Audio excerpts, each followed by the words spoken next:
Good morning, friends. It's Mrs. Merz here. I'm sitting on my porch today, joined with my son Corey, because we had an idea. When we're in school together, we always do something called the Mrs. Merz Challenge. Something that might seem hard, and then we do it, and then we're so proud of ourselves. So I thought, what better time than for some Mrs. Merz challenges? So today, we are going to do not one, not two, but 3 Mrs. Merz challenges. So, in order for us to get started, we better turn on our brains. Boop, boop, boop, boop, boop, boop, boop. Corey, do you know how to turn on your brain? Boop, boop, boop, boop, boop, boop, boop. Good job. Now, we better turn on our ears. Doo, doo, doo, doo, doo, doo, doo. Corey, ready to turn on your ears? Doo, doo, doo, doo, doo, doo. Excellent. Now, here's the first Mrs. Merz challenge. Part 1 of challenge 1 is, do we remember how to count to 10? All right, so I'll go and then you'll go. Are we ready? 1, 2, 3, 4, 5, 6, 7, 8, 9, 10. 10. We counted to 10. Now, part 2 of the first Mrs. Merz challenge is, can we count to 20? Corey, will you help us count to 22? Yeah. All right, are we ready? Let's count together. 1, 2, 3, 4, 5, 6, 7, 8, 9, 10, 11, 12, 13, 14, 15, 16, 17, 18, 19, 20. Great job. Great job. Now that everyone is almost 4 years old, I bet everyone can count to almost 20. Great job on Mrs. Merz challenge number 1. Now, Mrs. Merz challenge number 2 is a little tricky. However, in circle time, everybody in the past has been able to complete this tricky challenge. This challenge is going to be, can you say your first name? Can you say your last name? Then the extra special challenge of this Mrs. Merz challenge number 2 is, do you know your middle name? All right, Corey's agreed to help me out here with his first name and his last name. So, Corey, do you know your first name? My name is Corey. Corey, excellent job. Corey, do you know your last name? Merz. So, your name is Corey Joseph Merz. Joseph. What's that? That's my middle name. So, your full name is? Corey Joseph Merz. Excellent. Corey is his first name. Joseph is his middle name. Merz is his last name. He has 3 names. I know a lot of my friends in the class also know their first and middle and last name. If you do, say it now. Your first name is? Good. Your last name is? Good. Now, if you have a middle name or you want to say your big full name, go ahead and say it now. Great job. Pat on the back, pat on the back. Give yourself a pat on the back. High five, Corey. Thanks for helping me out. Challenge number 3. Now, this is a new challenge for everyone, but I know all of my friends in the classroom love puzzles. But it's a little hard for you and I to do a puzzle together while you're at your house and I'm at my house here. But I have a Mrs. Merz challenge for you. Go find an empty cereal box. I told your grown-up a few days ago that we would need one, so perhaps they set one aside, or maybe you have one in your pantry that's almost finished.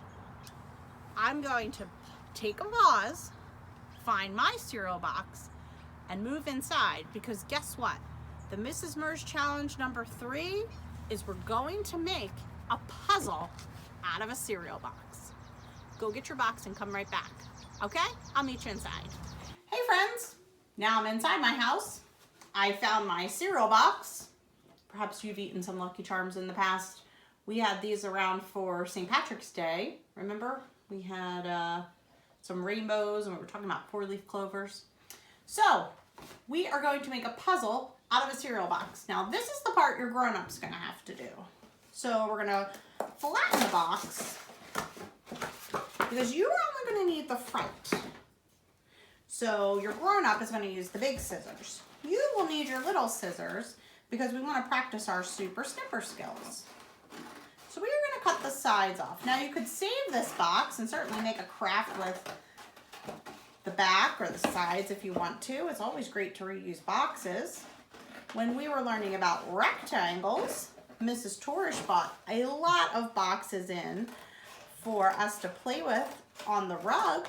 Remember, you were decorating boxes and building with boxes, and those shapes were rectangle. And speaking of rectangle, this is a rectangle.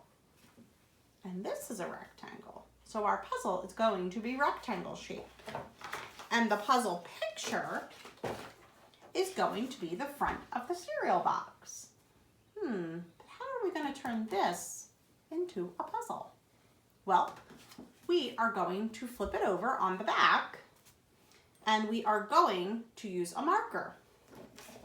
Now, you could use a ruler if you would like to make straight lines.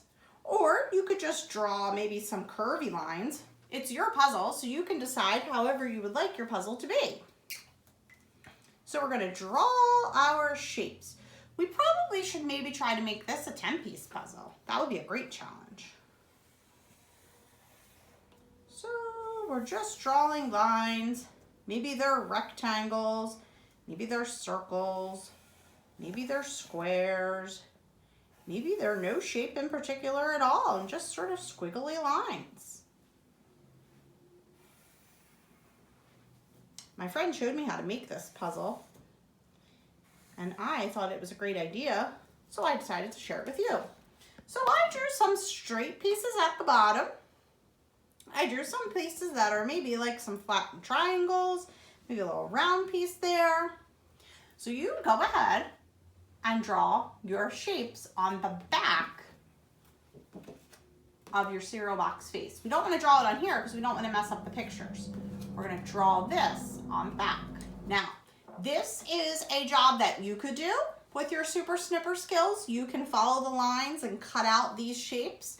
Maybe a sibling wants to help you, an older brother or sister. Maybe your grown-up wants to help you. Maybe you want to do it all by yourself and your grown-up can watch and stand by and if you need any help, because this cardboard is a little thicker than the paper we usually cut.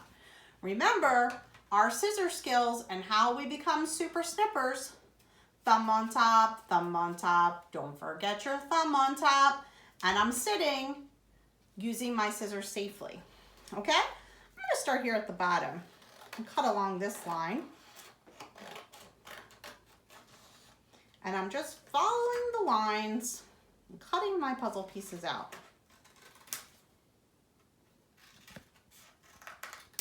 I have 3 pieces so far. Now this is a tricky angle piece. So I'm just taking my time and following along the lines.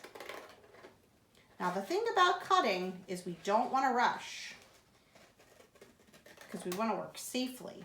That's my 4th piece.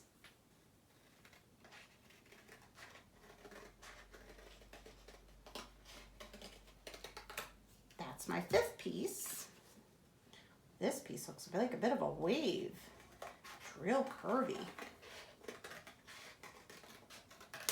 That's my 6th piece. My 7th piece is a triangle. Look at that.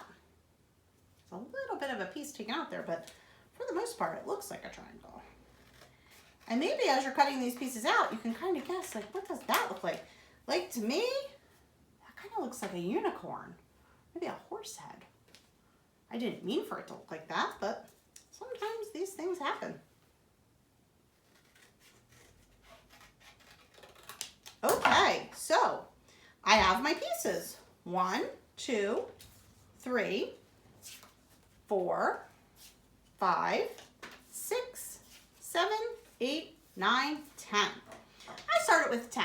That's probably easiest for all of us. All of us can certainly work a 10-piece puzzle. If you wanted to do a challenge, you could make another puzzle using the back of the cereal box and make the pieces even smaller. So now we're going to flip our pieces over.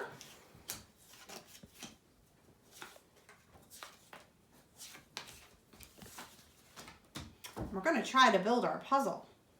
I'm going to start with Lucky. I'm going to start with his hat here.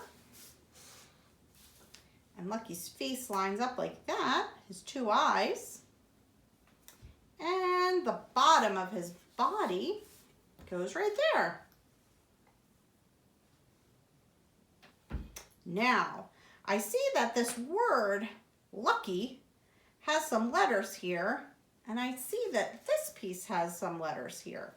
So I'm going to move this down and add the pieces there.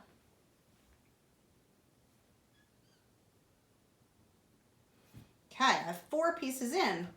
Now, I see that this piece is a piece of Lucky's hat. My triangle piece slides right in there. And this piece has a little bit of the letter Y at the end. So that goes right there.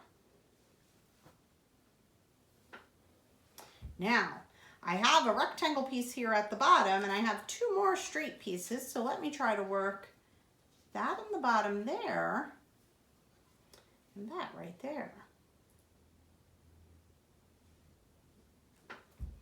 2 more pieces. One's a small piece, and one's a large piece. So that will help me solve my problem. My large piece can go right here, and my small piece can go right there. And there is my Lucky Charms 10-piece puzzle. I'm super proud because I made it all myself. Perhaps I'll put it in a Ziploc bag and give it to my son Corey to do later. He can figure it out. Perhaps I'll cut this into even smaller pieces and my older son Avery can work on doing that. That would be a great Mrs. Merz challenge number 4 for him. Okay, friends. So the point of my challenges today is that we can keep learning and we can keep growing together and we can keep doing challenges even though I'm at my house and you're at your house. So give yourself a pat on the back for doing a great job on all 3 of Mrs. Merz challenges today. Pat on the back, give yourself a pat on the back. I'll see you next time, friends. Have a great day.